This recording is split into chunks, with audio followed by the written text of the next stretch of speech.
Welcome back to AWE TV. My name is Mark Pizer, and with me is Curtis Hickman, CCO with The Void. Curtis, thanks for being here. So you started The Void. It's this immersive experience, drop someone into a virtual reality scenario. You call it hyper reality. Give us a 30-second synopsis of what this means. Yeah, so Ken Brett Schneider, James Jensen, and myself got together and said that we wanted to do virtual reality to its furthest extent, so that when you walk into a space, you don't just see it, you can reach out and touch it. And that's what we do at The Void. If you see fire, you can reach out, you feel the heat from the fire. If you walk into a damn cave, you feel the moisture and the coolness of that cave. You're walking around untethered in this sort of open world environment. If you want to go left, go left, and go right, go right. You are able to make decisions that lead to an ultimate end in a story that you're sort of creating. And you incorporate tactile objects, guns, for example. Not all stories require the gun. You develop these stories, and it's like a culmination of all these cool texts that we knew it was going to happen, right? The haptic feedback, special hardware for tracking, special software. You're developing this story for someone because that's what ultimately they want, right? And they want to feel that they're in, and they're having agency in the story that you develop. Yeah, absolutely.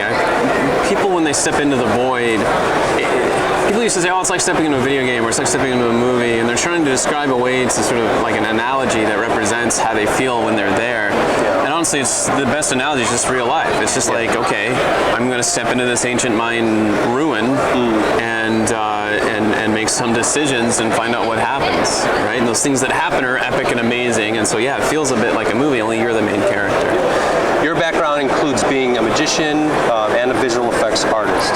So you're combining those two disciplines, live interaction, live experiences, wowing someone, and then also taking the technology to kind of display your side and how you want to unveil that story. What's it like bringing those two together? It's actually what I'm talking about here. Okay. is the illusion of reality and sort of having people believe that what they see is in fact really, really happening. So there's digital illusion and visual effects, and that kind of plays into the headset. And then there's practical illusion that you get from like a magician.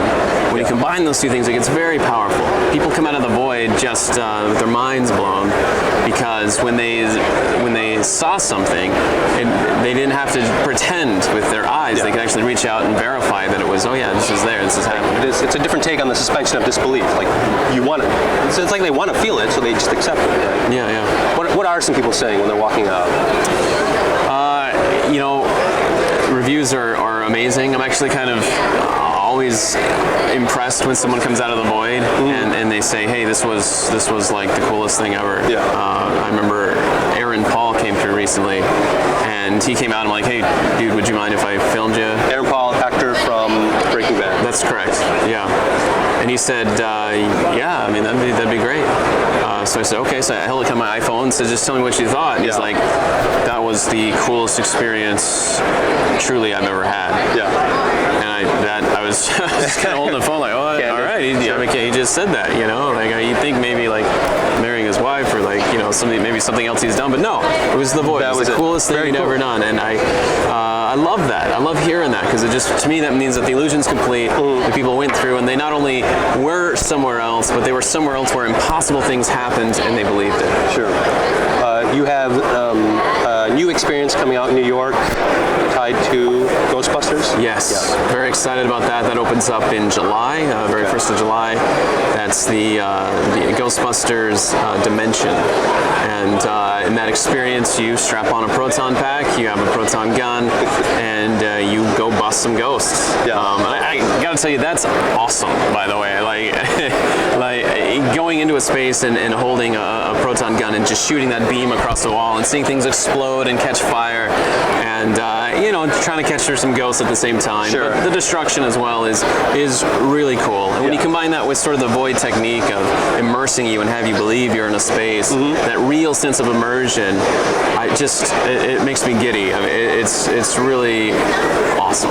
It's just amazing. Next year, what do you expect to be kind of the thing, a hot topic here at AWE, for example, for AWE 2016? AR, VR, The Void even? Wow. You know, I mean, the things I don't honestly know.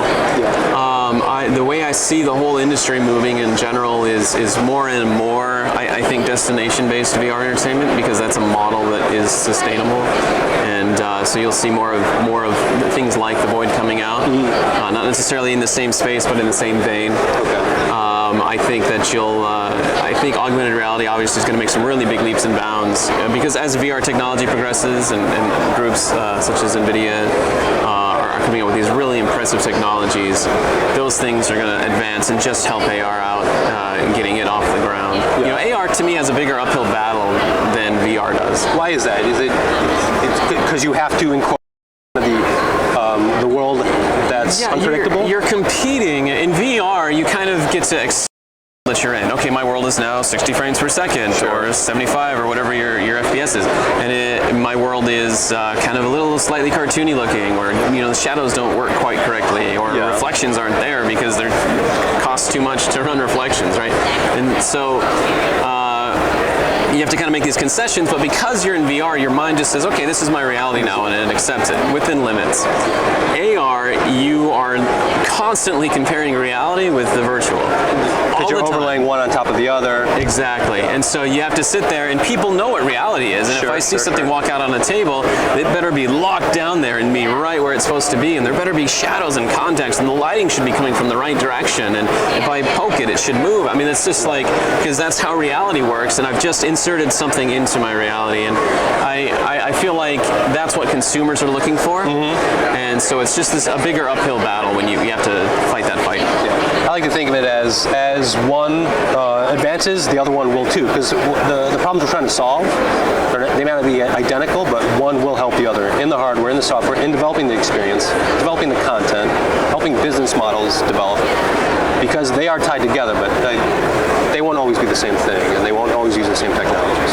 Definitely. And I think groups like Magic Leap that are dealing with real interesting problems, such as dealing with convergence and dealing with sort of all these sort of problems that come up with AR. Those are exciting technologies that are being developed, behind closed doors, that will come out and that will end up pushing the whole industry forward. So I'm really excited about what's going to be happening over the next few years. And in general, definitely I think sort of the industrial commercial market's going to drive AR forward as the entertainment market drives VR forward, and they find a way to meet. Interesting. Great. Well, maybe next year, AWE 2017, maybe we'll have the Void on site, and we can all kind of just walk over from the exhibit floor into... Oh man, yeah, no promises, but that would be amazing. Great. Well, we look forward to it.